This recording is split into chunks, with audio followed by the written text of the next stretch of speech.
the meeting that changed to worlds when the English ships first pushed through the fog and anchored near the lands of the Powhatan Confederacy in 1607. Neither side knew they were witnessing the start of a legend. The forests were silent, the river calm, yet beneath that calm stood two worlds destined to collide. Among the English settlers was Captain John Smith, a 27-year-old soldier of fortune with scars, stories, and a reputation as sharp as his sword. He wasn't a king or a noble, but he carried himself like a man destined for history. And then there was Pocahontas, the young daughter of Chief Powhatan. Bright, curious, and fearless, she watched the newcomers from the shadows of the forest. To the English, she would later become a symbol, a romantic figure turned into legend. But her real story was far more complicated and far more human. Their worlds first collided when Smith was captured by Powhatan warriors during an expedition gone wrong.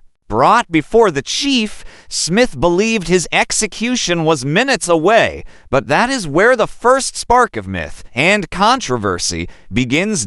Smith claimed that Pocahontas rushed forward, placing her head over his, shielding him from death, begging her father to spare the strange foreigner. That moment, retold across centuries, became the seed of the Pocahontas and John Smith romantic legend. But was it truly love? Or a misunderstanding? Or something the English crafted to glorify their own survival? What we know is this. After the event, Pocahontas visited Jamestown often. She brought food, messages, and warnings. Smith wrote that her presence saved the colony more than once. To many English settlers, her kindness looked like affection. To historians, her visits were strategic, a political bridge between two tense and unstable sides. But to Smith, the connection felt personal. He wrote about her with admiration, almost reverence. But Pocahontas was around 10 to 12 years old at the time, far too young for any romantic affair.